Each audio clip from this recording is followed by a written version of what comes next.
Parfois, c'est ta peur d'aller mal qui t'empêche d'aller mieux. Parce que certaines fois, on a envie de tellement avancer, de tellement aller bien, de maintenir le cap, de pas lâcher, de continuer sur une lancée qui, par exemple, peut être très, on peut sentir l'expansion, l'élévation qui est là, et on n'a pas envie d'arrêter sur une si bonne lancée, alors on va essayer par tous les moyens d'avancer, d'avancer, d'avancer, jusqu'à arriver à une résistance tellement forte qu'on n'a plus envie de se lever le matin, qu'on n'a plus envie de manger bien, qu'on n'a plus envie de faire toutes ces choses qui nous font nous sentir bien et qu'en fait on ne comprend pas pourquoi. Et on arrive même, quand on pousse un peu trop loin, à ne plus avoir envie de guérir, d'aller bien, de trouver ce qui ne va pas. On a juste envie de sombrer quelque part, mais on ne se l'autorise pas. Et là, c'est le problème, parce que quand on arrive à ce stade où on n'a même plus envie de comprendre ce qui ne va pas, on est allé un peu trop loin. Et là, quand tu choisis de mettre le nez dedans, il se passe quelque chose de magique. Quand tu te dis, bah, j'ai plus envie de rien faire, vas-y, je fais rien. Et il n'est pas question d'abandonner le projet, il n'est pas question de se laisser, euh, comment on dit ça, dériver, il n'est pas question de s'abandonner, il est question d'aller écouter vraiment ce qui se joue.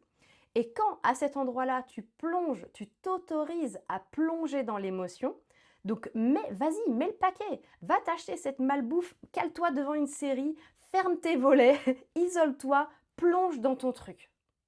Et là, il va se passer un truc magique, parce que quand tu as déjà beaucoup travaillé sur toi, bah en fait, tu te sens plus grand, plus grande que cette tristesse, cette déception, cette peur, peu importe ce que tu traverses. Tu vas te dire, c'est tout. Ah ouais, c'était ça en fait, ce qui se passait. Ah ok. Et en fait, bah, du coup, tu vas juste avoir envie le lendemain de repartir. T'as pas envie de rester là. Quand tu as déjà beaucoup travaillé sur toi, tu vas juste te rendre compte que tu vas pas être submergé par cette émotion. Si tu arrives à être submergé, ne reste pas tout seul là-dedans. Si tu sens que waouh, tu es en train de glisser et que c'est de pire en pire, que tu n'as pas du tout envie d'aller mieux, que tu te sens plus petit ou plus petite, que cette émotion, ça peut être un trauma, tu peux plonger dans le trauma. Ne reste pas seul. Là, par contre, c'est différent. Mais la plupart du temps, c'est juste qu'en fait, on ne s'autorise pas à mettre le nez dans son caca. Ça, c'est vraiment quelque chose que je recommande vivement. Parce qu'en fait, quand tu regardes ça, ça va de plus en plus vite. C'est OK, là, je suis en résistance. OK, allons voir. Vas-y, on plonge. Aujourd'hui, je m'autorise, je ne fais rien et je fais seulement ce que cette petite voix qui dit de la merde, je le sais. Et qu'est-ce qu'elle veut? Qu'est-ce qu'elle veut? On va voir.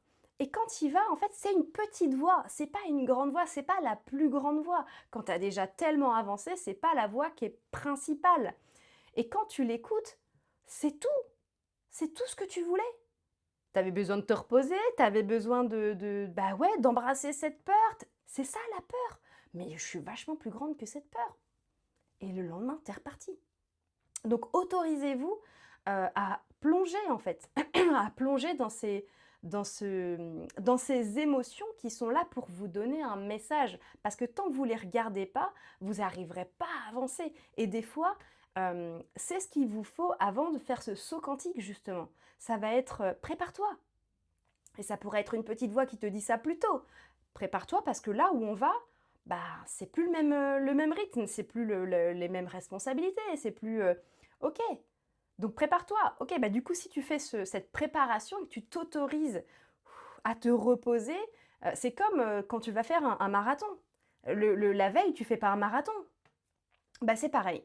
C'est la même chose. C'est ok, je regarde, je me prends ce temps pour poser à plat, ok, tout ce qui va pas, et comme ça, je suis prête, je suis prêt, j'y vais.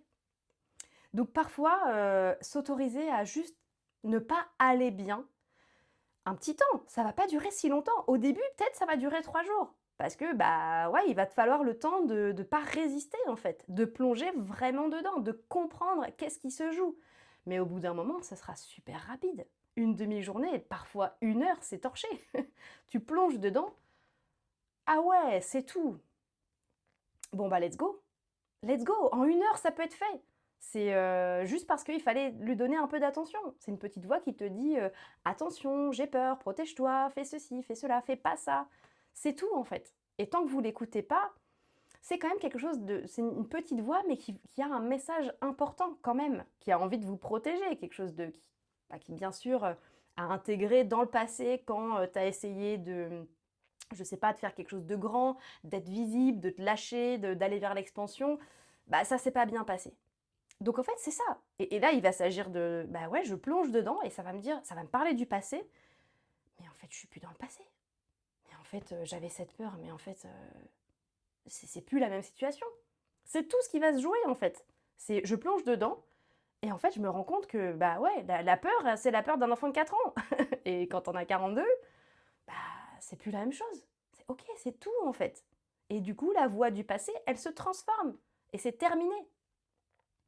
Donc n'hésitez pas à vraiment prendre ce temps pour lâcher, parce qu'en fait, des fois, on veut vraiment trop bien faire, on veut trop avancer, on veut, voilà, au nom du saut quantique aussi, c'est genre, bah non, mais là, je veux tout miser, je veux, ouais, mais tout miser, ça peut aussi vouloir dire ça, ça veut aussi, quand vous êtes en résistance comme ça, c'est qu'il y a quelque chose qui compte pour vous, qui est important. Vous avez envie d'avancer avec cette intégration de toutes les parts. Et s'il y a une petite part qui dit non, j'ai peur, non, vas-y pas, bah, il faut l'écouter. Ok, pourquoi est-ce que tu dis ça?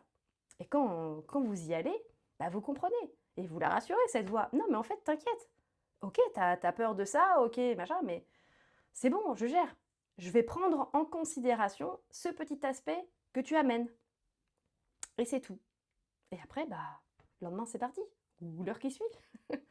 Donc n'hésitez pas à vraiment vous laisser porter par ce qui est là. S'il y a des résistances, écoutez les résistances. Vous êtes toujours plus grand qu'une émotion. Et la plupart du temps, quand on a peur d'une émotion comme ça, quand on a peur de se laisser dériver, de tomber dans la dépression, de waouh, je vais pas m'en sortir. Si je me laisse aller là, je vais pas m'en sortir. Ça, c'est quelque chose que j'entends beaucoup aussi, de j'ai peur de pas me relever. Tout ça, c'est juste, qu'est-ce que ça dit? Par exemple, l'enfant intérieur. Les parents étaient pas, enfin l'enfant intérieur, votre enfant de votre enfance, euh, va dire par exemple, se dit quand j'étais petit, il y avait personne pour accueillir ses émotions. Donc une tristesse, plus une tristesse, plus une tristesse, plus une tristesse, ou bien une colère, plus une colère, plus une colère, forcément c'est explosif. On a l'impression que c'est énorme, que ça submerge, parce que bah, les émotions, elles n'ont pas été autorisées dans l'enfance, et donc elles ont pris une ampleur qui donne l'impression que ça submerge et que ça va ensevelir l'enfant. Et donc, bah, en fait, quand à l'âge adulte, vous replongez dans cette émotion, vous vous rendez compte que finalement, vous êtes plus grand que cette émotion. C'est juste ça, c'est juste une peur en fait. C'est juste une peur, mais toutes les émotions, elles sont faites pour apporter un message et elles passent. Une fois que le message il a été entendu, l'émotion, elle s'en va. Donc clairement, bah, les écouter, c'est aussi vous rendre service. Elles vous protègent. C'est une colère, ça va être genre, là, il y a une limite qui a été dépassée. C'est ça qu'elle dit, cette colère. Ok, bah quand j'entends, j'ai reçu le message, la colère, elle s'en va. C'est ok, je ferai plus ça, je dépasserai plus cette limite, je laisserai plus quelqu'un dépasser cette limite. Et quand vous posez votre non négociable, la colère, elle n'a pas besoin de revenir. Elle reviendra peut-être pour un autre sujet. Mais voilà, le corps, il s'exprime comme ça, en fait. Donc voilà, les émotions, voilà, elles viennent vous donner un message. Donc c'est juste ça. Plongez, mettez le nez dedans et regardez qu'est-ce que c'est le message. C'est tout. Et ensuite, une fois que vous avez entendu le message, vous allez voir que ça va se faire tout seul. Ça va se faire tout seul. Vous n'aurez même pas besoin d'une motivation. Elle va venir d'elle-même parce que bah, vous serez plus en résistance avec le fait d'avancer.